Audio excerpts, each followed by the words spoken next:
Hall of Fame shit, nigga.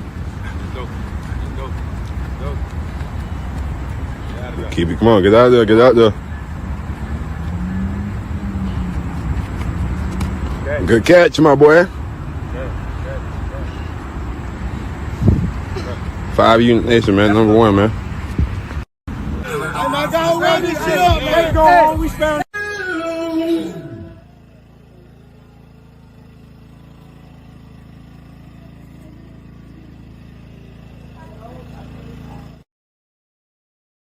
What's up, y'all? Welcome back to another episode of Sgds Same Goes Different Struggles podcast. I am your host, AJ.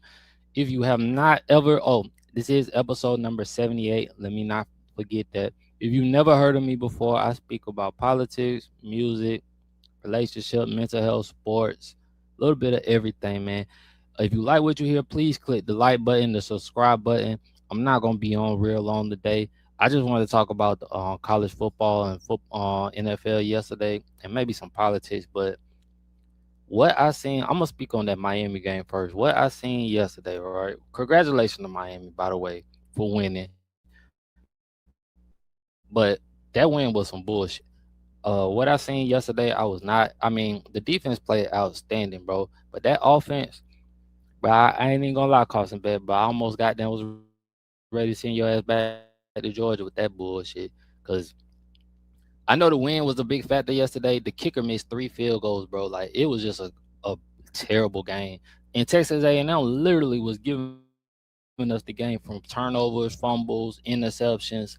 Like, you would have thought Miami was gonna blow them out how much like we really had the ball, but we get nothing going on off, bro. Shout out to Asman. He key fumble, but he regroup as a young freshman, man. That could have did a lot of damage to his confidence. Miami running back, I think his name Fletcher or something. I gotta look that shit up. But Miami running back is a fucking stud, bro. The Miami got some talent on that team, as you can see. But yesterday, man, I don't know what was going on yesterday, man. Mario was lucky to get out of that game with a win, because for a minute I thought Miami was really about to lose, and to me they could have lost that game, and they probably should have lost that game. Here's some more highlights from the game. I'm not playing the actual because like I said, they be Fitzgerald, the freshman, number 13. Man, they got some solid freshmen between Tony and Fitzgerald. Bro, they got Miami got some solid players. Number 4, Bain, right there, bro, is a fucking top. That'd be the number 1 pick. If you like, unless a team really need a quarterback, nobody better than him in the draft right now as a top 5 pick. Now, I might be wrong. I know that's gonna come out. You got the Indiana quarterback that's probably gonna be the first overall pick, supposedly. You got these different players that's supposed to come out this year. But if you watch Bain yesterday, bro, like how he played, I think he had like 3 sacks or whatever. The whole defense played excellent yesterday, man. Like Miami's gonna be a team to watch in the playoff. I don't feel like it's one team in the playoff that you can ain't playing that shit, that you can really like be like, okay, this team right here is gonna be the one to watch out for. I didn't see none of that shit yesterday, bro. I really feel like this is like right now an open book. You don't know who can really come out of this.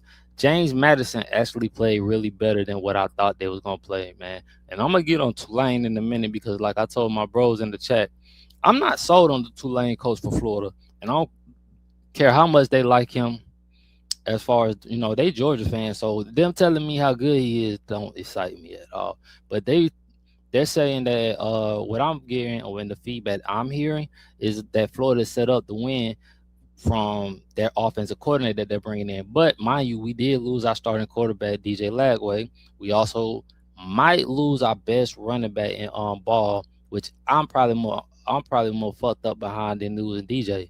Because Ball is somebody that was just really, really solid. Like, we ain't had a running back like that, man. I want to say, like, for real, just a solid running back like that. Like, you had Jeffrey Demps, you had Chris Rainey, but they wasn't inside the numbers type, like inside the A gap, B gap type rusher. Those was outside, hitting the outside.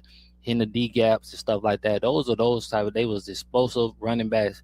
But just to have a solid running back that could carry the ball, I don't even like Trevor Etienne who left us. Like, he was solid, but to me, Bond was way better from what I seen over like just the last few ball. And then it was a Pierce that he played. I forgot his name. Pierce, who played for the Texans. He was solid, but Ball, man, is gonna be a very, very, man. He's looking for the best offer right now, which I can't be mad. I can't be mad at, bro, because the way Florida has played over the last, I don't know how long, but we haven't made the playoffs. Like, it's sad, bro. James Madison made the playoffs before Florida. You get what I'm saying? You got Oklahoma, who been there I don't know how many times, even though they ain't won, and we still haven't been there. And to me, this is the last hour. If the new coach for Florida doesn't work out, they need to fire the fucking AD and just start the fuck over, bro. Because it's just sad how this shit turned out. This is the game yesterday from James Madison in Oregon. I didn't watch this game, but it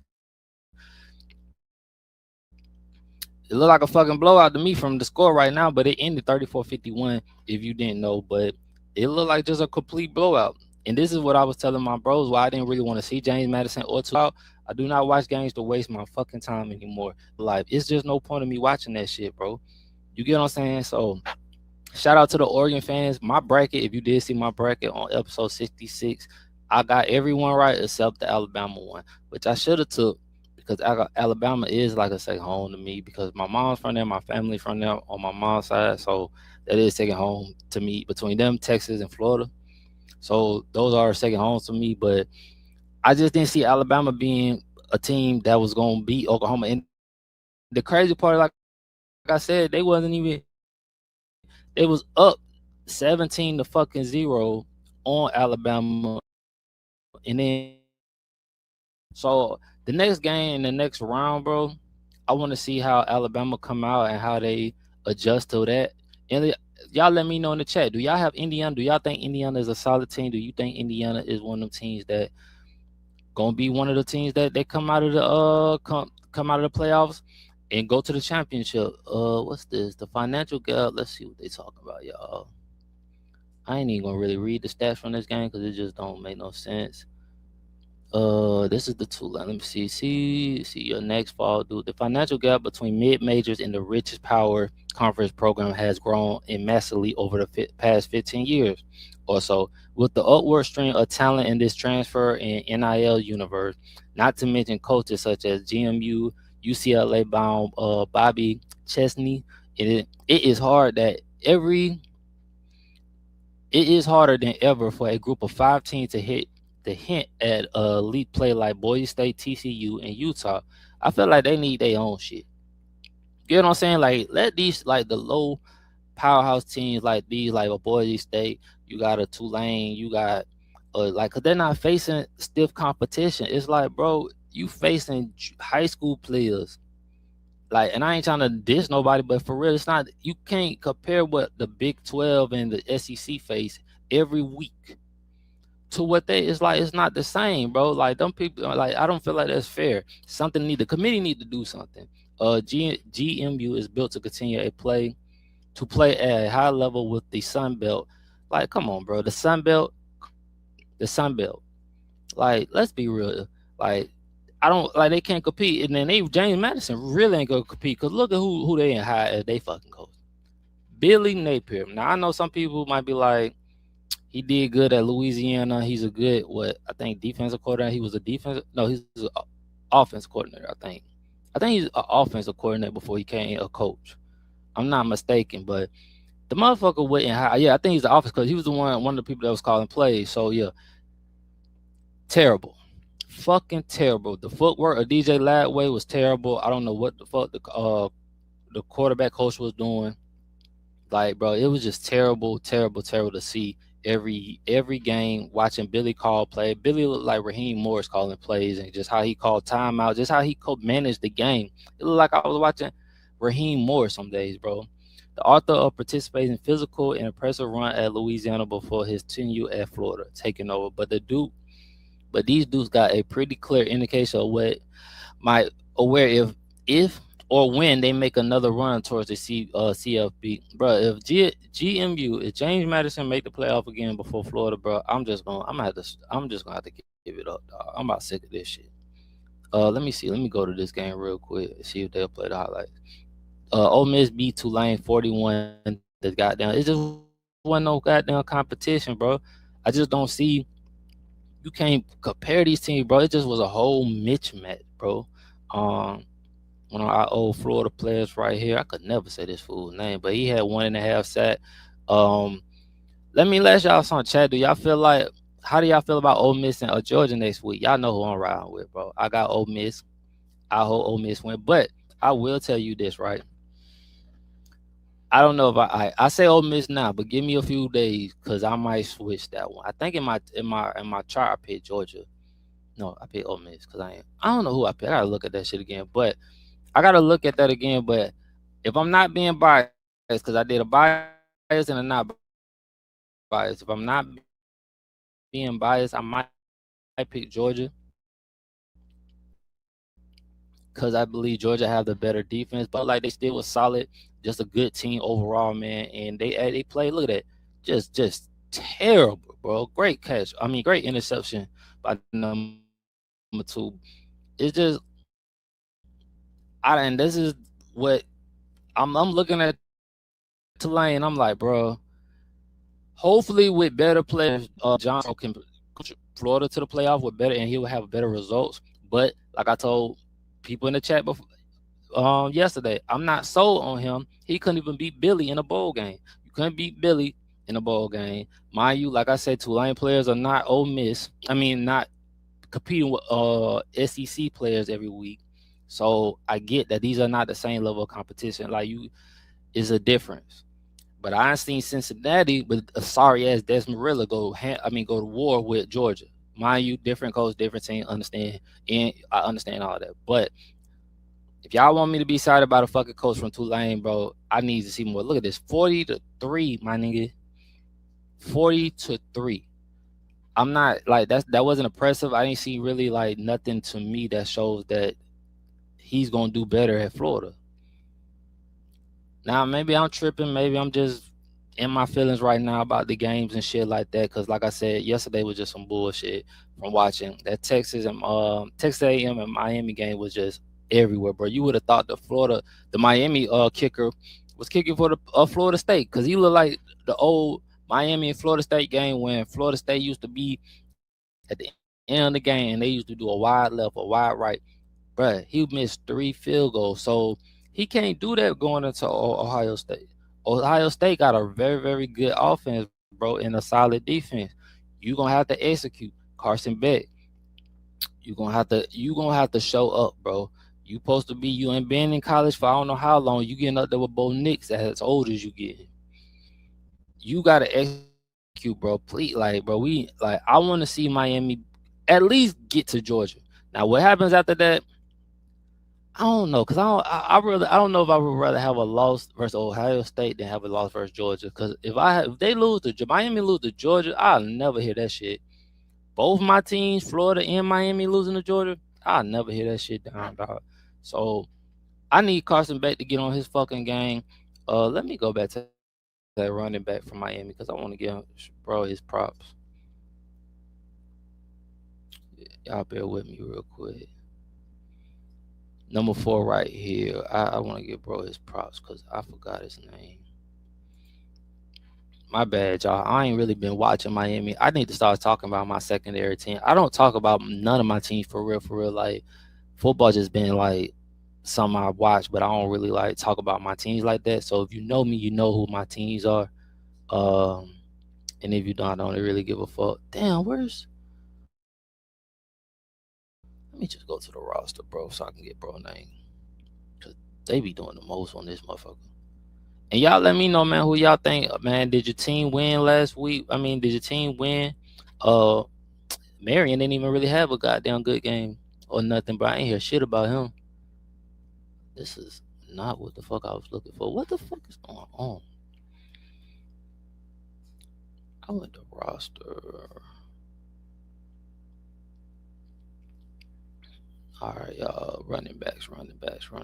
Yeah, Mark Fletcher Jr. I did have him right. Bro had a solid game. He's the one that really got them down. Matter of fact, let me see if I can play this right here, this clip. He's the one that got them down to the goal line, bro, on a terrific run. I forgot how he broke it. It was at the goal line. He broke free, and he did his thing, bro. Like his mom was in the crowd, bro. I love to see, that, like, bro. She traveled from Miami, from Florida, all the way to Texas just to see her son. Yeah, this was the play. They was all the way on the 15-yard line, bro. Broke it for I forgot how many yards he broke it for. But look at this. Hit that A gap, gone. Just great, bro. Like this one of the big plays. That's why I say, man, Miami really, like, bro, the offense get clicking, bro. Like Miami has the talent to beat anybody any given day, bro. That defense is solid, bro. I'm not even solid. That defense was on point. Thomas in the secondary, Bang, like, bro, they got some players. I forgot who number one is. Their linebacker. They got some players, bro. Like, you better watch out, bro. Miami, Georgia, Ohio State, Georgia. They better watch the fuck out, bro. Because if Miami get that offense together, and that's a big if they can get the offense together, I see them doing big things. And yeah, man, let me see if I can talk about the NBA real quick, man, because, matter of fact, hold up. All right, y'all, so let's get to this Eagles versus Commanders game. So the Eagles clinched yesterday. They clinched the a playoff, but they clinched the NFC East title last yesterday, and the Dallas Cowboys are officially eliminated. I'm so happy about that. I don't even know why. I ain't got shit. 56 finna bust his ass. Oh, but nah, man. So, like, I don't know, man. Y'all tell me who y'all think today, and who all your teams. Let me know how y'all feel about the college football playoffs and how y'all feel about the NFL playoffs that's coming up, man. I just can't wait for some actually good football. That don't make no sense. But I would be mad as fuck if those my teammates. Where the fuck is everybody else at on offense? I at least thought Ajay Brown would have came in swinging. Like, I don't know what happened on that, man. They said fuck that shit. Ain't about to get involved with that shit. I ain't know all that happened though last night, bro. But quarter, so the Commanders still had a chance to come back and come and win this game. But the Eagles on the winning streak right now. This their second win in the last 5 games. So let's see how this thing turn out. The next game we gonna go to. Let me go back. Well, the Bears and the Packers. I heard this was like the best game last night. I don't know. I ain't see it. I ain't watch it. I was tired. But let's look at the highlights, y'all. And the Bears. That's another team to look out for. The Bears and the Packers. Packers could be a sneaky team in the playoff. But like I said, that Michael Parsons hit is gonna hurt them real bad in the playoff because they needed him. They're gonna need him, and as you can see, they missing him now. The Bears, man, the Bears is gonna be sneaky. I don't know if the Bears are just good during the regular season or they're gonna be able to really be good in the playoff too. I like Ben Johnson as their head coach. Caleb Williams is having a way better year. I didn't even see this potential. I didn't play that shit.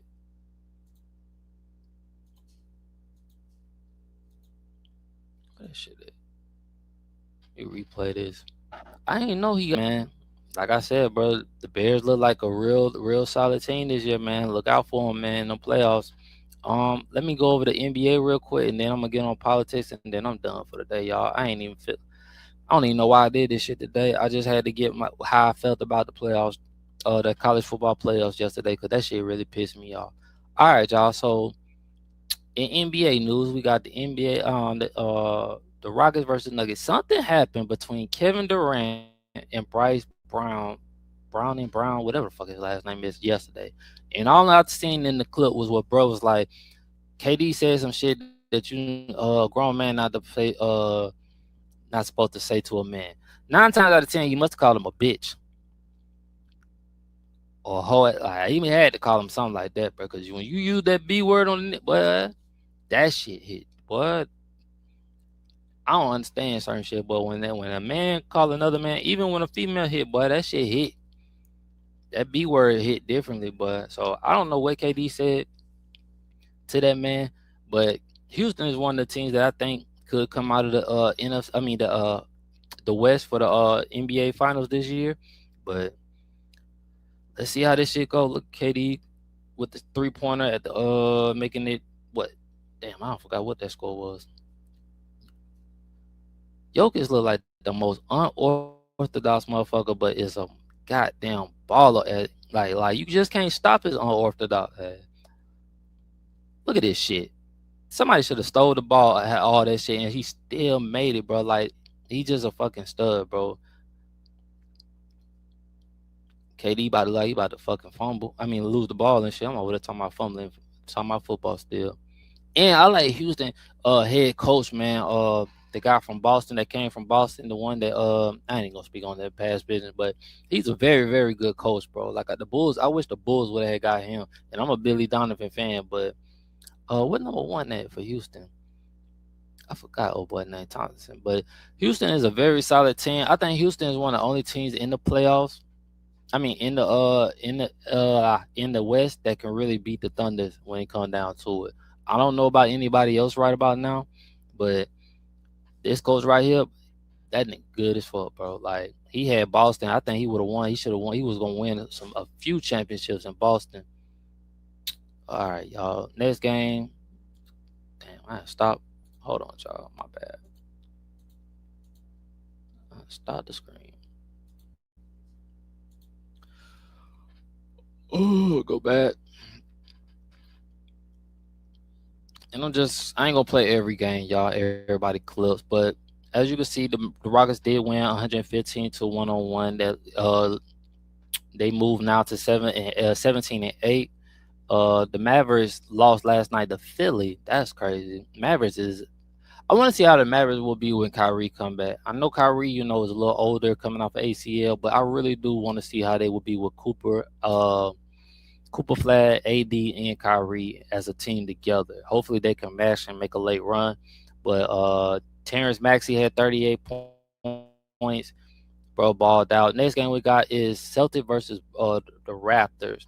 Boston won 112 to 96. Brandon Ingram had 24 points and 7 assists. Pitchers, whatever the fuck his name is, 33. Not pitcher. Per shit. I can't even pronounce that. 33.7 rebounds and 10 assists. Three. Oh shit, he almost had a triple double. Next game we got is the Pelicans versus the Pacers. Bro, this shit is sad, bro. And to me, bro, they need to trade Zion away and just rebuild. I would like to see Zion in Chicago, or even Zion and Job. I don't know, maybe, but send Zion somewhere, maybe Minnesota. What about Minnesota? Him and Ant. I like because he's not gonna win shit in New Orleans, and I just don't see it. The Pacers they missing their star player in Hamburg. Now we see how much of a effect or how much of a good player Tyler Hansbrough was. I think I'm saying his name right. The light skinned dude that was on their team. Like even though he didn't score a great amount of points every single night, some nights he might have a 33, sometimes he might have 14 points, sometimes but you see he's one of the key players and he's missing them. The other star player, I forgot his name from Toronto. What's that fool's name? See if he even still on the team.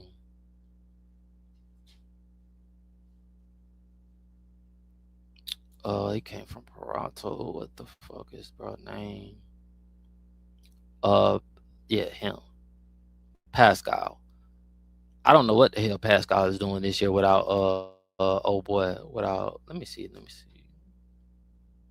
Him. Tyson Hand hey let's just say Tyrese. I'm gonna just say Tyrese. Without him, they have not been able to ball this year. So once he come back, I'm gonna see how let's see how the Indiana Pacers end up turning out because right now without him, they are just not worth a damn. Like ain't shit worth a damn about them. Next game we got is Pistons versus Hornets. Pistons is gonna be a very good team to watch out for. Matter of fact, I'm gonna play their fucking highlights. Shout out to Detroit, bro. Shout out to Michigan. Shout out to my brother Terrence. It's crazy ass, but Caden Cunningham is not getting talked about enough, bro. And Caden Cunningham was the number one pick like maybe 3 or 4 years ago. And he has been a star ever since they got that new coach from last year. He has been playing and balling out of control, and nobody talks about them. Maybe I don't know why. Maybe because they are not getting enough TV, like television time, and the start of the big games. I don't know, but if they make it to the playoffs, which I believe they will, and the Charlotte Hornets and Lamelo, or the people talking, but Cunningham right there. If you didn't know, people who did not watch who don't watch the Detroit Pistons, K Cunningham is gonna be a star. It's the star in the making, bro. Y'all watch out for bro, because this is I think it's only his third, fourth year, and for real, and nobody really talks about him. I don't hear his name enough. I hear about everybody else, and we always talking about who could be the stars of the league. I don't know if he could be the superstar. He had a triple double. If he could be a superstar in the face of the league, but bro is very solid. Next game we had is the Wizards versus Grizzlies. Did y'all even play in this fucking game? Like, let's see something. Let's see a job play here. Nah, Ja didn't even play. Jaren Jack had 32. I mean, 30 was with 32 minutes, 22 points. I don't know what the fuck is going on with Ja, and they need to probably just trade Ja because between Ja and that coach, they're not really meshing. I've seen Ja on the bench more than I have seen him on the court. So next game we got. So this is the game. All right, so let me play this one. Suns lost to the Warriors. Let's see what Jalen Green doing because I want to see. My bro Jared think Jalen Green's very and he is a solid player. Like I don't want to take nothing wrong. I just think I think the trade between the Suns and the Houston was worth it. Suns get another good young player to team up with Devin Booker, but I believe Houston is ready to win now with Thompson and the other. I think the white boy and then Kevin Durant. I just don't know. Y'all let me know in the chat. Do you feel like Kevin Durant can win a championship in Houston? Can he lead? Can he do it without Steph Curry and the Golden State Warriors? I don't know. We've seen Steph Curry win twice without Kevin Durant, so we know what they're capable of. Uh, there go Devin Booker. Where's Jalen Green? Is he even playing? I don't even see him on the court right now. And Devin Booker is a lost cause. People don't even talk about Devin Booker like they used to. I remember like 2019 when him and Chris Paul was together, bro. Devin Booker was like the hottest thing people was talking about, and he's still a solid ass player, bro. Like a lot of these players just don't like the game has changed so much, bro. Like I don't a lot of these it's some good ass players that's still in the league that just don't get talked about as much. Steph Curry with the three, that motherfucker gonna be able to shoot for lifetime, bro. Good passing, like in the words of another team, they got Jimmy Butler. When it's time like playoff times come around, and you gotta wait like the trade deadline haven't hit yet. So as time go on, they play more games. Time things get closer. People start making trade. You never know, man. The Warriors could be one of the team make a late trade and make a late push for the get ready for the playoffs. You never know how things might turn out. You never could go against. I never underestimate Steph Curry and what he could do in the playoffs. You feel me? Like I seen him make some crazy things and not get credit for it, especially when KD was there. So you know what I mean. So let's see. They not having the best year. They out a little bit over average, but they are 8-4 at home. They're not even really average. They have a losing record, but we'll see as time go on. Like I said, they make a trade or something, get another player because they got a lot of. It's a real older team with Steph Curry, Draymond Green, Jimmy Butler, and shit like that. Let's see. The Magic with Dan Bain and the other number one draft pick they got as well. Bain's not draft pick, but number one draft pick. But they had a solid player, and they 16-12 average. They beat the Jazz last night, 128-127.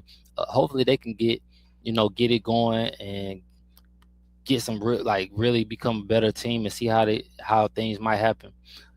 Next game we got is the Trailblazers versus the Kings. Trailblazers beat the Kings 98-93.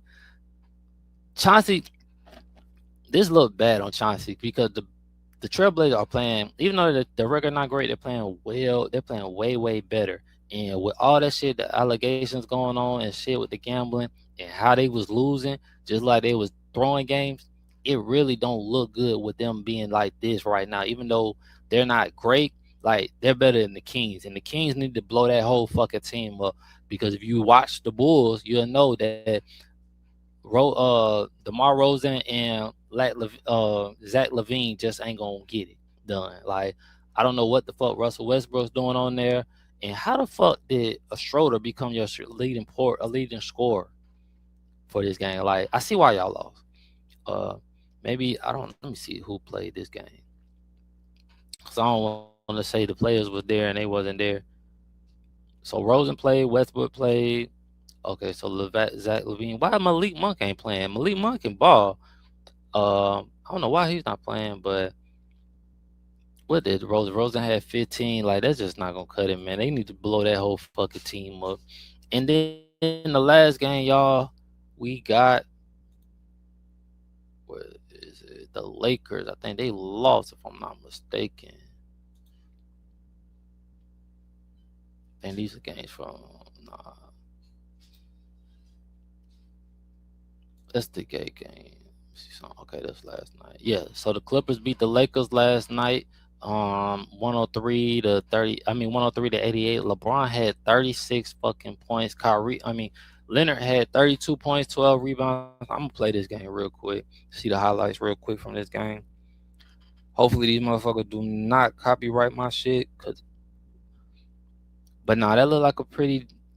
I don't know, man. Like the Clippers always try to play the Lakers hard, but I don't know, man. The Clippers should be way better than what they is, man. I just don't get it. With Ty Lue as your coach, Ty Lue is a very, very good coach. Like I'm not gonna take some way, and I want to hear out my cousin Kevin because he love the Clippers and love to tell me, bro, to focus on football. I ain't heard shit about him saying nothing about the Clippers. I'm ask his ass when I see him about this shit because he every year he a Clipper fan. Clippers might not even make the fucking playoffs this year. How we looking? They got. I bet they missed that Powell in Miami. I bet Clippers missed his ass now. Cause that trade ain't turning out real so good. LeBron 40 something, almost what? He'll be 40 in a few weeks. Or 40 what? Yeah. I think he in the 40s if I'm not mistaken. He's still balling, bro. Um I honestly didn't think I didn't know how this was gonna turn out, man, because it seemed like they was really having communication was off with the Lakers and LeBron, but they balling. They 19-8. Uh, Leonard with the pass. Luka gonna stay low. When the playoffs hit, Luka's gonna have to play. I don't know how his look at that nigga. Like how his defense has been playing this year, but hopefully when they go in the playoffs, he get that shit together. James to Leonard. And that's what another thing, man. Is James Harden gonna ever win a championship, or do he even care? Look at James, not even caring to get back on defense. LeBron, y'all think how long y'all think LeBron has, y'all? Y'all think he still got maybe another year or two left, or do you think he might retire after this year? Damn, good steal by Colleg Leonard. Good defense, and Kawhi Leonard is one of the best two-way players, bro. Like they really should be way better. Ty Lue's a great coach. I don't understand how the fuck they got a 7-21 record, but some shit happens like that, man. All right, y'all. I'm done with sports for today, man. Let's get on this politics real quick before I get the fuck up out of here. What I got. All right, so I'm gonna get on this real quick. Trump economy predicts the biggest refund cycle ever. Massive checks ahead. So it's about that time, y'all. Tax season. Time for motherfuckers to start flexing, buying shit that they don't really fucking need, just blowing unnecessary money instead of putting that shit into stocks or investing in their own business. But they're talking about more money is supposed to become like families are supposed to save more money. We'll see when we get there. Do I believe it? Hell fucking no. I really want to know why Trump didn't release none of them pictures of him and Jeffrey Epstein. But I ain't gonna speak on that shit today because I really don't have the energy for that shit. But he ain't slick, nigga. Like they try to destroy all them evidence with him and Jeffrey Epstein, but nah, nigga, we know you like the party too. Hold on, let me see if I can get this going, y'all, for y'all. This shit's crazy. Cancer, it's different in a child because your child's still growing. I ain't finna play that. A leading candidate to become President Trump next Federal Reserve Chair said the administrator expect a large tax refund and higher take-home pay next year as many Americans continue to express concern about affordability. We're going to see the biggest refund cycle ever in the history of America, and people are going to get massive refund checks. Yeah, right. I'm trying to wait till this ad get finished before I finish reading my.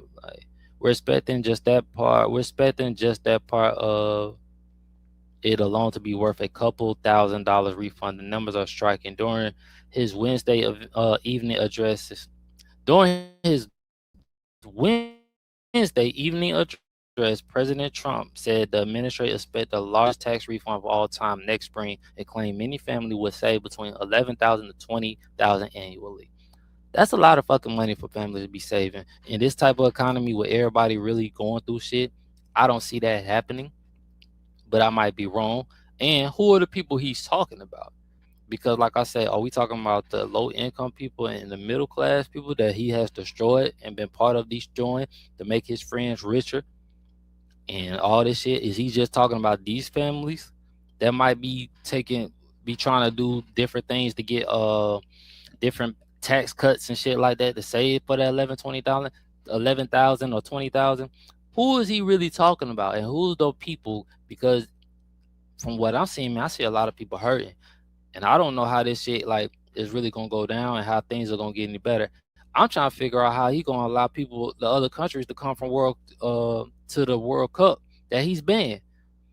Like he's banned what 12 countries, Middle East and Haiti and all the people over there. They supposed to be competing in the World Cup, if I'm not mistaken. How the fuck is that supposed to happen?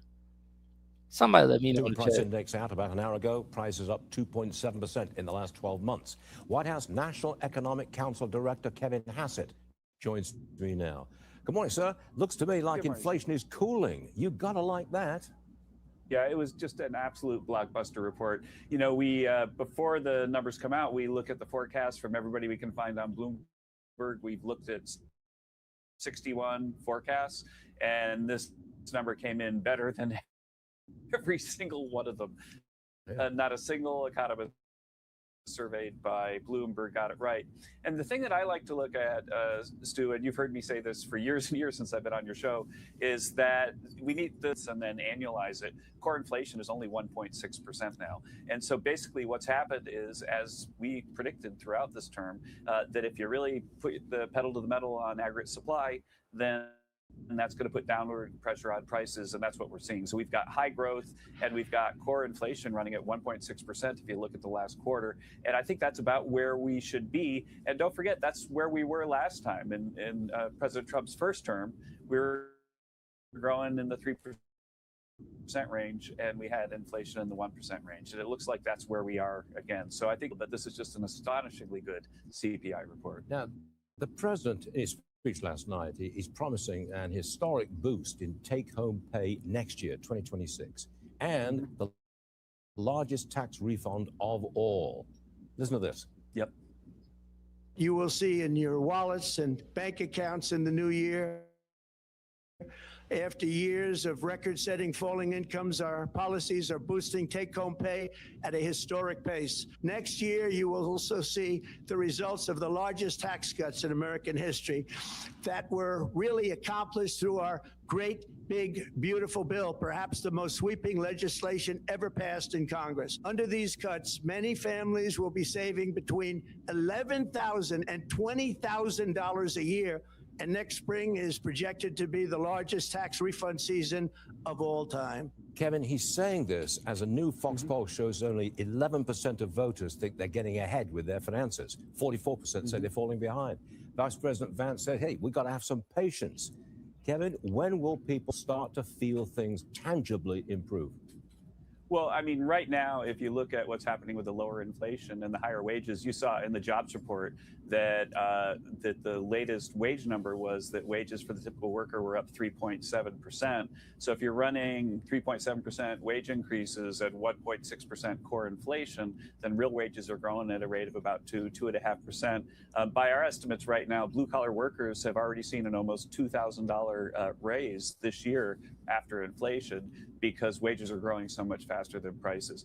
I think that what happens in the end, and this is what happened in the first term, is that people will see it in their wallets. One of the things that I think is really interesting about what the president said last night, which is a very important point, is that we didn't pass the big beautiful bill until the middle of the summer.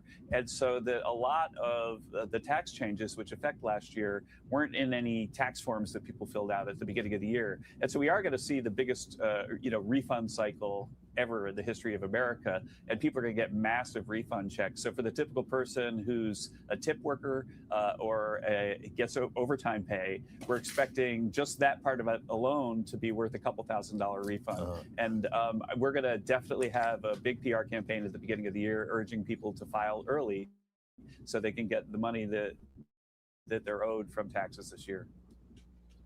I'm sorry, I was temporarily out of touch. I'm very sorry, Kevin. Oh, I didn't know. No, the plug-in for my IFB came out, so I couldn't hear. Well, I'm very sorry. Yeah, I'll just say people are going to get big tax refunds next year, and the numbers are striking. He's correct about that. You know, Kevin, I think I'm actually blushing. This is not makeup. This is me blushing.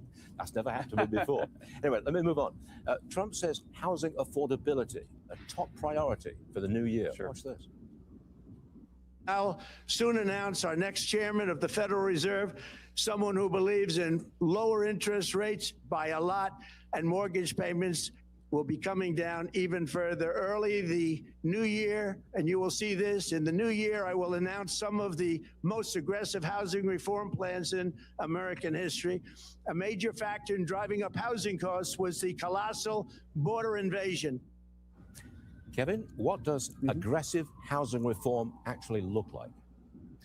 Right now, we're presenting to the president a sort of suite of options. We're having a big meeting about it tomorrow before the president flies to holiday, and we expect a big announcement when we get back.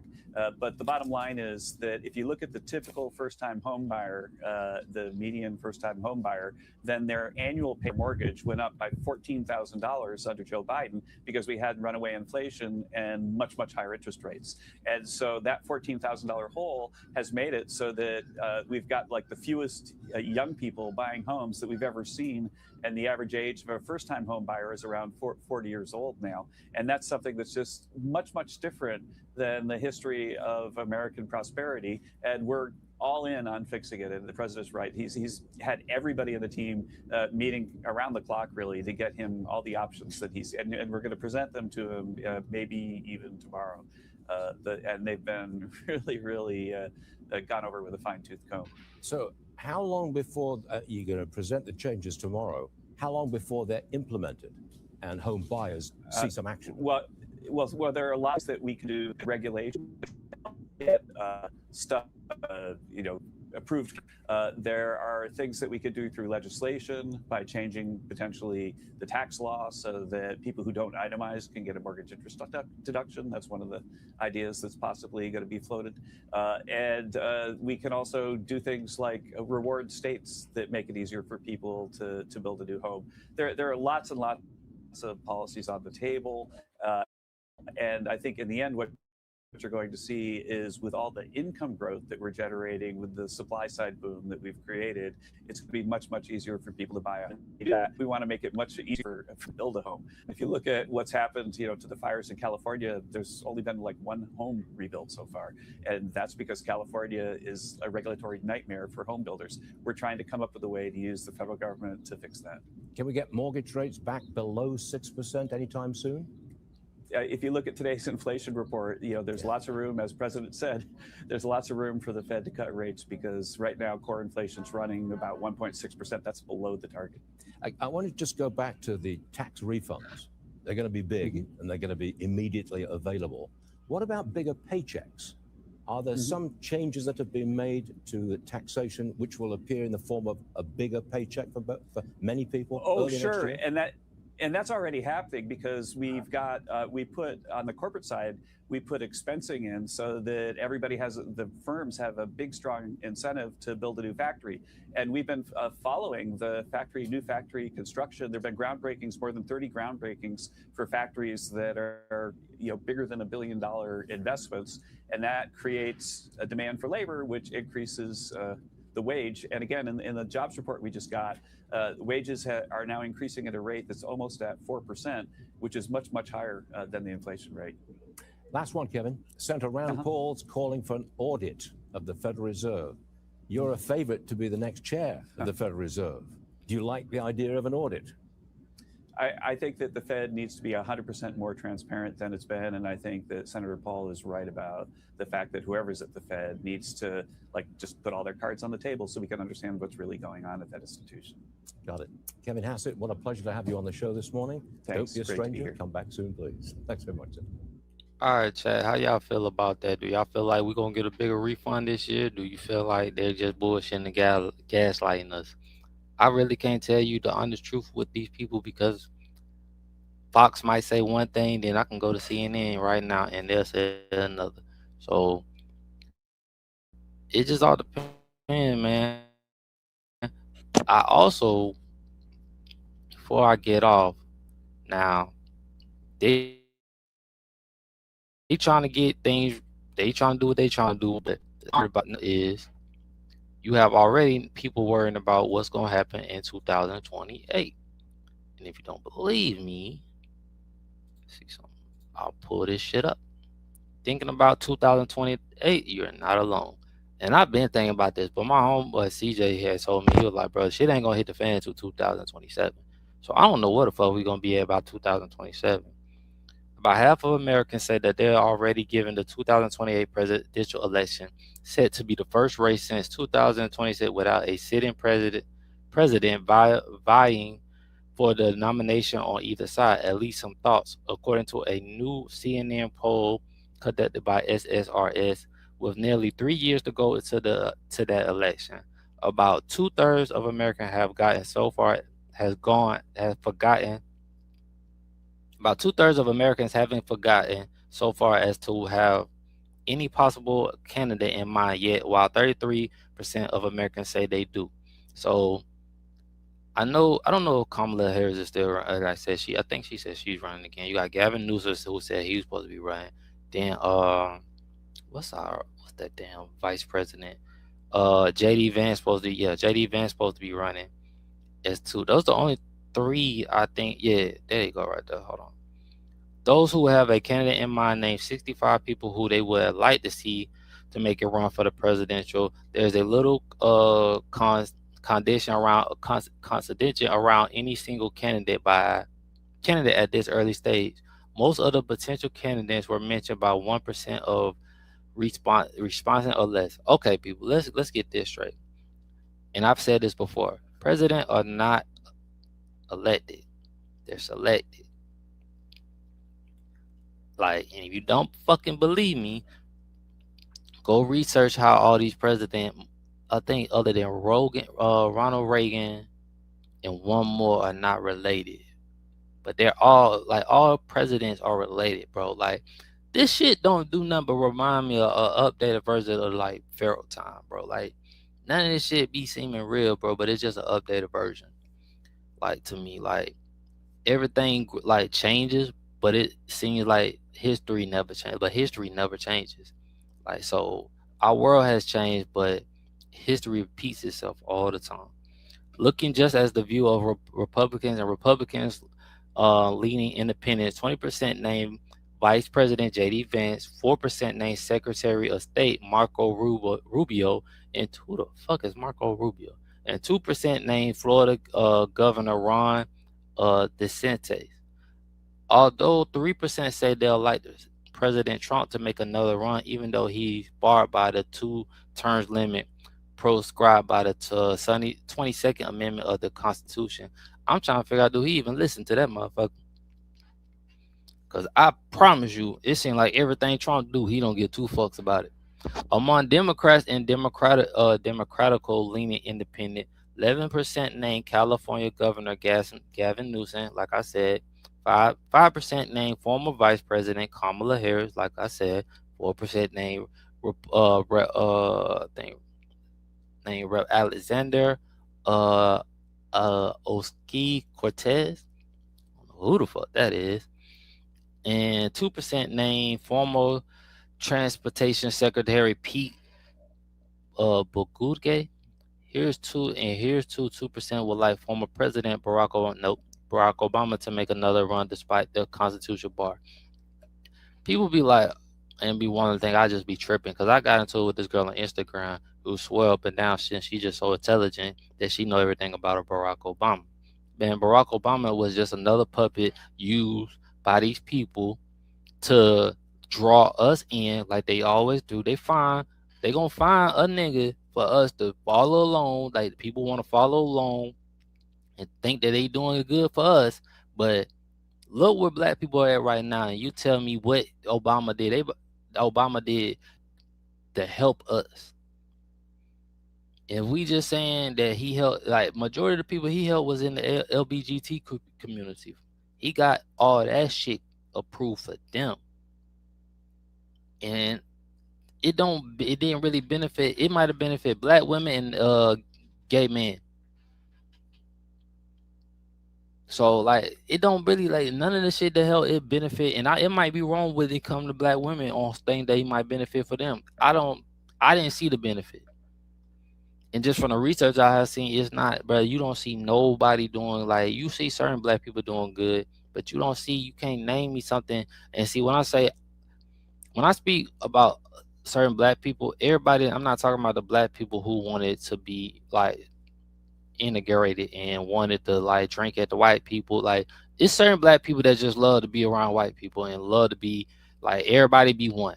That's cool. I'm not mad at that. Do your thing. But it's some black people who literally seem like they didn't have the voice or have people speaking for them that believed in segregation. They wanted to keep everything black on. They wanted to keep us right here. Just how the Jewish keep everything in their pocket. Like the Jewish, and I might get in trouble for saying this, but the Jewish do shit so goddamn sneaky, bro, that y'all think that everybody they just great. But bro, they literally own every fucking thing. So a lot of the shit that we be fucking getting pissed off about, they own. Them, the Chinese, the Asians, they own all that shit, bro. They own the land. They own a lot of this shit, bro. So what a lot of us need to start doing is educating ourselves on how we can stop just giving everything that we built away. That's why I said people talk about when we doing this podcasting thing and all this and that. I got a lot of respect for Joe Budden on how he like to keep his shit independent. Now I might not agree with a lot of shit he be saying, but he like to keep his shit independent, black on. Now he might be bullshit and be gaslighting us. He might sell out one day and flip it. I don't know, but right now he's independent with his shit and he got partnerships. We asked those who had someone in mind to describe in their own words. I'm surprised I ain't see a Jasmine Crockett in this motherfucker. What drew them to their chosen candidate. Those without a candidate in mind were asked what traits of attribute and viewpoints they might be looking for in the president. Personally, qualities dynamic the list that emerges in both groups, with fewer speaking specifically positioned or issues on ideologically viewpoint. Topping the list is a range of positive traits: honesty, compassion, and empathy, a desire to help people, and intrigue, values, and ethics. Which people are we talking about? Because if we're going to help us, we need to start helping. If we're going to help everybody, we got to be fair with everybody.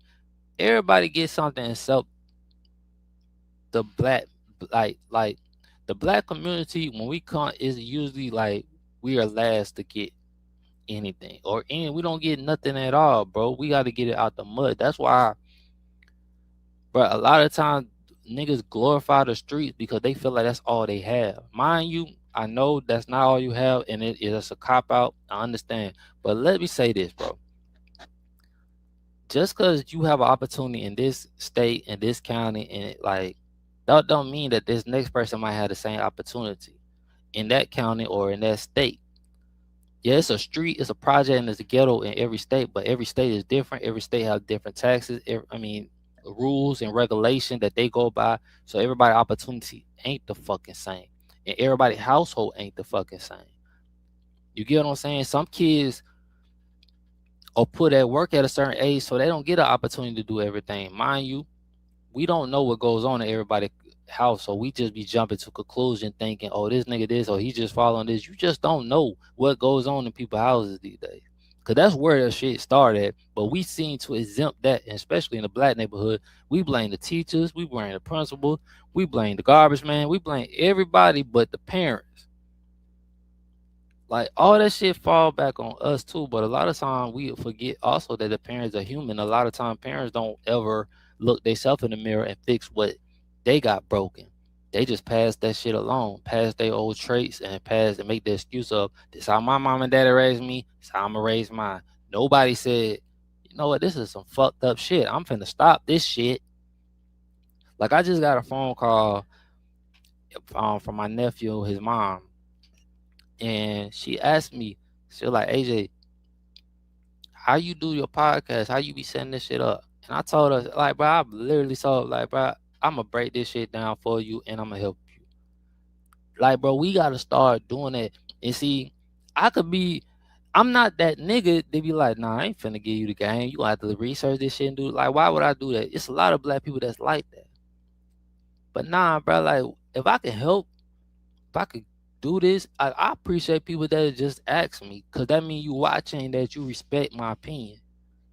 You get what I'm saying? Like you respect like that. That goes a long way, especially for a black man. You feel me? Like that goes a long way, and I hope my brother is proud. I want to see, and I want to see my nephew. I'm gonna beat up. She asked me about some niggas coming to like NIL deals, and she asked me to read through it. I'm gonna look over this shit. Like, bro, I'm gonna be there, cause I ain't finna let nobody screw my nephews over. So whatever I could do, bro, like as whatever man, as am I here on this fucking earth, I'm going to do. So who would y'all running for? Who would y'all want as y'all new president? If we just speaking hypothetically, like I said before, president or not elected, they are selected, but I'm just bullshitting right now, so just run with it. Who would y'all want? Mind you, like I said, I still haven't did my episode about Israel. Y'all think I'm playing, but Israel has the United States in their back pocket. So y'all keep thinking we might get to 2028 and some shit might happen where we might be in war and they might not have an election. I don't know what might goes on. You don't know what they got planned for the next 3 years or the next 2 years until we hit 2027, and then they start campaigning to hit the youth. Because you got to think every new year, some new kids are turning 18. They get able to vote. So once they shit, now they gonna start hitting these colleges. They gonna start gonna start hitting these colleges and start doing all this shit to tell people to vote, and watch how this shit run, bro. This shit gonna look ugly in a few years. But y'all, this is my episode 78, man. Like I said, I probably stayed a little longer than I was supposed to because I just wanted to talk sports. I ain't really care about politics. I just threw it in. But before I leave, man, y'all, everybody that's going through something, man, please keep fighting. I know every day, like, it's easy for me to say this shit. I have my demons that I am fighting. I have problems every single day, and my financial shit is not where it needs to be. No matter how much money I got, it still don't need to be.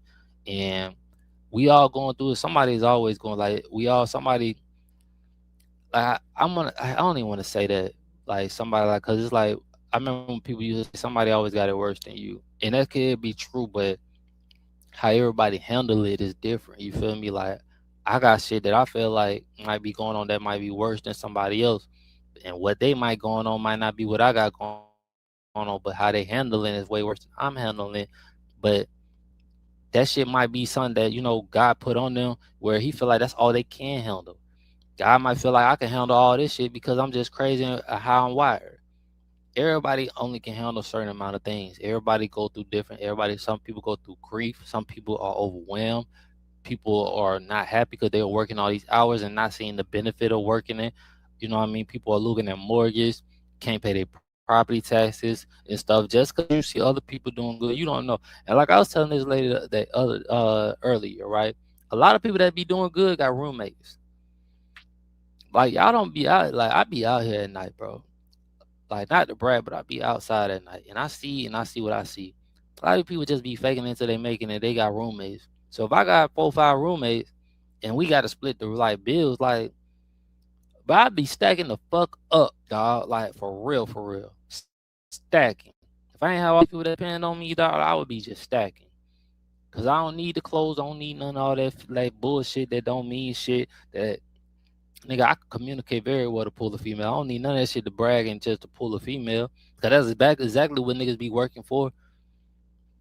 To pay for pussy, to pay for clothes, pay for drugs, and play for like just dumbass shit. So nah, like I don't like, and that's. I'm gonna say this before I before I go. I seen the Boosie respond about F the streets and how he want, bro. Some people will not grow the fuck up though, and some people like I get, and I had this conversation with my guy. I don't think I had it, but I told my cousin to leave the streets alone too, and he laughed, bro. Listen, I could love you, and I tell you the truth, and how you feel. If you want to stay in the street, stay in the street.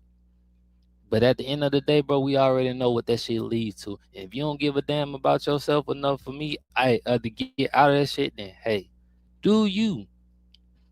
But like I said, bro, like a lot of niggas choose the streets because a lot of y'all wasn't like, you know, y'all didn't apply yourself in school.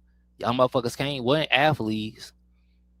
Couldn't pull, you know what I mean? Like you needed money because the females you wanted was really dealing with the jocks and you know, the Casanova type niggas, and y'all needed a way out. You feel me? Y'all get jealous of the other kids and stuff like that, bro. Like the street brought so much trauma, dog, and you got a lot of athletes who was able to deal with being in the streets and still being athletes, and that caused them even more trauma.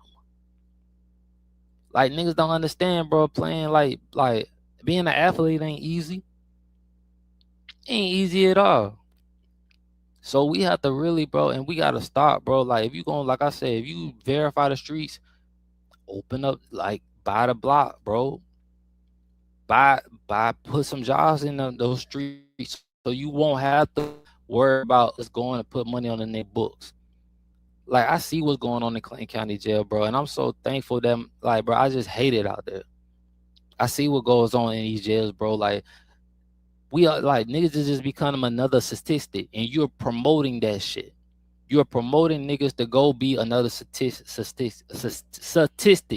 And I'm not gonna promote dumbass shit like that. That shit ignorant, bro. Like you can't help your family behind jail. I don't care how much money you think you can make, bro. That shit don't add up. And once they find that shit out and shut it down, then it's like, bro, like what now? I don't get how, and that's the thing you gotta worry about, niggas. Niggas who promote the streets, right, and know that you gonna end up in jail. What the fuck do you got going on in jail? Do you like being around niggas like that so bad, bro? You gotta start watching these niggas, bro. Like, I don't want to be around no nigga that bad, bro. Like, I don't want to be around a whole bunch of motherfucking dudes all day, bro. Why promote some shit like that? And not just that, you can't do shit. They treat you like, and it be crazy. Street niggas don't like nobody telling them what to do, but you cool with going to jail and letting the guard tell you what to do all day. You don't fuck with the police, but you know damn well. And it's like, bro, you got some street niggas who ain't even really like that. Like, you go hard at your own people that look like you, but when a cop come through, you got them run. Ain't that some bitch ass shit too? Like, what you running for? This is what comes with it. But I know I understand the rules, and it's some bullshit. It's just bullshit. Like it's ignorant as dumb shit. And like, I respect niggas who, oh, that's all you got, and you just trying to make a way, but you really want better. I can understand that. But some niggas don't even want that. Some niggas, like I said, don't even like to leave out of 285. Ain't never been outside of 285, but talking about so much, like, they really run some shit. Like, nigga, you ain't ever even been outside of the damn state. You don't know what nothing else look like. But Georgia, not even Georgia, you ain't even been outside 285. You don't know what Savannah look like. You don't know what nothing look like, bro. Why the fuck am I listening to you? And then you gotta be careful of the niggas who still be who go out of the state and they just go into the next, they just go find another hood to go to. It's like, bro, you so much into this world. And I was closed-minded like that for a long time. All I liked it was hood shit. Being on Edgewood Day, being around all that bullshit, bro. That shit don't do nothing. Yeah, I miss the bad females, don't get me wrong. But even with that, like, now I get when my bro, like, used to tell me, he was like, bro, it's cool to look at, but I know what I got at home. And I'm like 14, 15 years old listening. I'm like, nigga, you crazy. Now, but he was so fucking right, bro. I know everything I got at home is not worth, like, it's cool to look at. Yeah, it look good to look at, but everything that look good ain't good for you. I know that for a fact, dog. But I'm out, man. Episode 78, man. Rest in peace to my brother